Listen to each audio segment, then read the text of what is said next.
Welcome. This lesson will teach you how to use the future perfect tense. We use the future perfect to talk about two events in the future, one which will happen before another. Look at this first sentence. He will have bought the flowers by the time I arrive. There are two events here. Bring in the flowers and the time I arrive. The first event to happen is he will have bought the flowers, and so this is written in the future perfect tense. The second sentence is written in the present tense. In the next sentence, how many countries are you going to have visited by the time you turn 50? Again, there are two events. The number of countries visited and you turning 50. The event to happen first is the number of countries you have visited. The second event is you turning 50. Therefore, the number of countries you have visited needs to be written in the future perfect tense. We can also use the future perfect to talk about an event that starts in the past and continues up until a future event. In this first sentence, I will have been in London for 6 months by the time I leave. I arrived in London in the past, but I will have been here for 6 months by the time I leave. In the second sentence, by Monday, Susan is going to have had my books for a week. If I'd given her my books on Monday last week and today is Thursday, even though this event took place in the past, it is still written in the future perfect because we are leading up to an event in the future. There are two ways to write the future perfect. The first way, subject, will, have, and then the past participle. If you look at this example below, you can see that sentence. He will have listened to that song 100 times by Tuesday.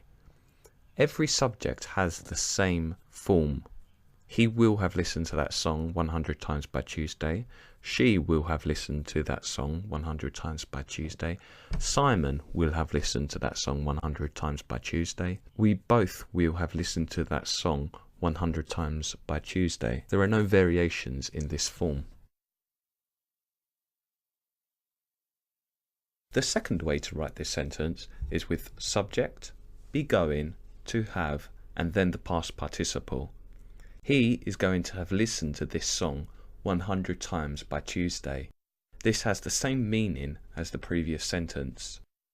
However, now there can be a variation in the way that this sentence is structured. Because we are using the verb be, every subject has a different form of be. I am, he is, she is, it is, they are, you are. Therefore, you are going to have listened to this song 100 times by Tuesday.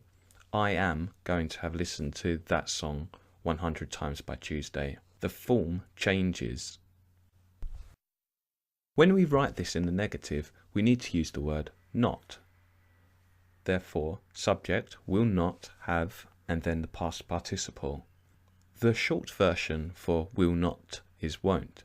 He won't have listened to that song by Monday because he was too busy. There are two events here, listening to the song and Monday arriving. In the second sentence, they are not going to have improved their English until they practice online. Again, there are two events, improving their English and practicing online. Both events happen in the future. When we write a question, now the subject and will are reversed. Will, subject, have, and the past participle. Will James have listened to that song by 6 p.m? Here I am asking the listener what James will have done in the future. We can use words like who, what, when, why, where, and how to get more information about what would happen in the future. What will you have watched on Netflix by the end of the week? Here, I'm expecting a listener to give me a list of things. Again, there are two events. What will you have watched would be my first event, the collection of videos and movies, and by the end of the week.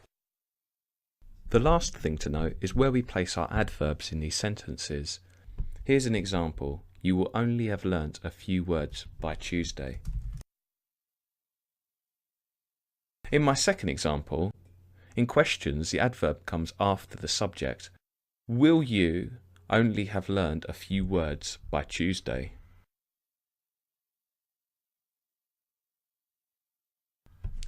How much do you think you've learnt on the future perfect? It's time to now test yourself on the fluentcenter.com.